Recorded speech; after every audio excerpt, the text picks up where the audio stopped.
You have a T-Rex? Yes. We have a T-Rex. You have a T-Rex? Yes. We have a T-Rex.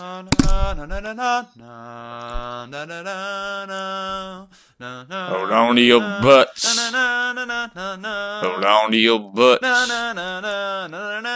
Hold on to your butts. And there's one book by a guy named Darren Backer, and he said...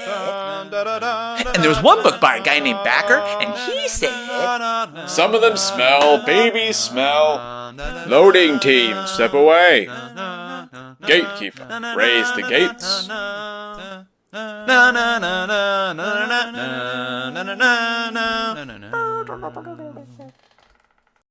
Jurassic Park the movie, along with Sandlot, The Mighty Ducks, and Star Wars, defined my childhood. I still remember having to beg my grandparents to take me to go, because my parents wouldn't take me. They didn't understand that I needed to see this movie. And I do mean need. I mean, afterwards, I had all the toys, the books, and dreams of becoming an archaeologist. But what about the games? Of course, there were a ton of Jurassic Park games for every major system, and in that time, my family had purchased the Sega Genesis instead of a Super Nintendo. I especially remember the Sega Channel, which was an internet-connected device that expanded your Sega and allowed you to download a new library of games each month. Now, it was tough for me to choose which Jurassic Park game to review. The one I probably played the most was The Chaos Continues, which is a non-canon. It it featured 2 players, it was more run-and-gun gameplay, and that was for the SNES. Because it's multiplayer, I think I'll sort of defer that to a later episode. Might be more fun if I play with a friend. So today, we're going to check out Sega's release. Oh my gosh, that was terrifying. One more time. Oh my goodness. Oh, there's the doors to Jurassic Park. So this is it, right? They got the logo and everything. Good to go. And so in this game, what's interesting is you actually choose between 2 different characters. You can play as Grant, or you can play as the Raptor. And that's pretty awesome. There's not a whole lot of games that let you play like 2 completely different characters. Another interesting thing about this game, as you could tell, like the graphics look pretty good. I mean, those look like the characters in the movie. And I did a little bit of research, and it looks like they actually took the models of them and took pictures, and that's how they sort of accomplished that in the game. We got a little cinematic here. Ooh. Yep, I remember that part of the movie. Well, that didn't really happen in the movie, but you know. And so each level sort of starts with this little story here, and a map of Jurassic Park and where you are. The Rex has demolished your car. The electric fences are down, and all the dinosaurs are loose on the island. Make your way through the jungle to the power station. I always wondered, like, who's talking to you? Like, who's explaining the story to you? I guess he's talking to me, the player. And here we are. When the game starts, you have your basic shooter setup with 3 life bars in the upper left-hand corner and various different weapons you can use. The B button switches between dart, grenade, and taser weapons, and a giant Triceratops is right next to you. Now, they don't really give you much to go on, and ouch, you can actually ride them, apparently. Now, you can ignore the dinosaurs or fight them, depending on their type. Now, one of the things you may also notice is the animations. Remember earlier I mentioned how they used pictures to create the character models? Well, they don't animate that well. And I also jumped off a lot of cliffs randomly. Sometimes you just can't really tell where they're going to land. And that kind of makes this game a little frustrating. Now, the grenade is a great weapon to take out the bigger dinosaurs. The ammo's limited, but it works pretty well. Now, I really like the animation of the falling dinosaur here as it's kind of knocked out. Now, should I jump off here? Oh, guess not. So this is the Dilophosaurus, and they take about 2 shots from the dart gun. Pretty easy. A lot of the enemies early on in the game are easy. And I'm kind of skipping a lot because there's a lot of frustrating random deaths, and I want to show you more of the enemies and levels of the game. This part was frustrating because it was difficult to jump down between these 2 ledges because Grant just kept grabbing them, and you have this Dilophosaurus shooting you in the back. Very annoying, but it was a cool Brachiosaurus. It doesn't really animate, but it's cool because they fit so many different dinosaurs in this first level, and that was essentially level 1. Simple, yet frustrating. The second level takes place in the power station. I'm actually embarrassed to admit how long it took me to find that ladder and figure out what I was supposed to do. I was jumping around and shooting that blue and red thing. I really had no idea what to do, but eventually I figured out how to climb a ladder. Oh, raptor out of nowhere. So this is the first time you fight a raptor, but they aren't too hard to beat. So this part was really annoying because the electricity seemed to move randomly, and I got shocked to death actually a couple times and keep falling. Now, you start to hear this thunder, and there he is, the T-Rex himself. I found this new red grenade, and it sounds like you're hurting him, so I wasted all of them. And then I decided to try to run by him, but the T-Rex eats me, and that reveals this neat little animation with Grant's hat, so that was kind of cool. I figured out that in order to get by the door, you have to use this interactive CD-ROM here by pushing up, and there's really no other part of the game like this, so it was kind of frustrating to figure out. After the T-Rex, I walked through the door and onto level 3. When I was a kid, I don't think I ever made it to the T-Rex. I just found the Grant sections really challenging. I didn't really know where I was, and there's a lot of places where you just die instantly. So that was really tough, back when I had the SEGA.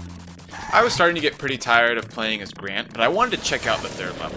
So in this stage, you're riding around in a boat going downriver, which I believe is a reference more to the book than in the movie. So it's kind of neat how they worked in some scenes from the book that were left out in the film.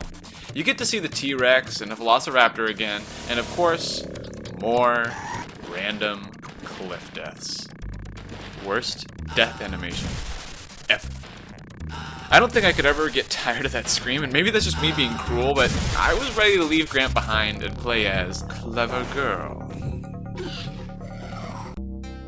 Like the Grant levels, you're given a breakdown of the map and what's been happening. Once again, I question who is speaking to the raptor right now? Like, another raptor?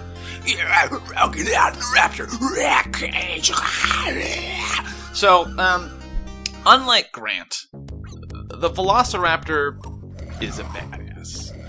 He can eat the smaller dinosaurs, kick, jump long distances, and of course, attack you with his 6-inch retractable claw. The point is, you're still alive when he starts to eat you. You are virtually indestructible, and as you can see me owning these guys and eating the meat from Castlevania, as well as jumping to insane heights. Now, one of the weaknesses of the Velociraptor is of course, cliffs. This weakness is never exploited more than in the third level. I mean, look at this. Like, how are you supposed to jump? His tail gets in the way, his head gets in the way. You can't really jump anywhere. Now, eventually I sort of figured it out, and I got to a part that's even worse. I have to make a jump to a large platform, and then another large platform, and then a small platform. And good luck trying to make those jumps, by the way, because this raptor is not very easy to control. After all that garbage is another level, and I'm going to skip to the 5th level and show you the whole thing sped up.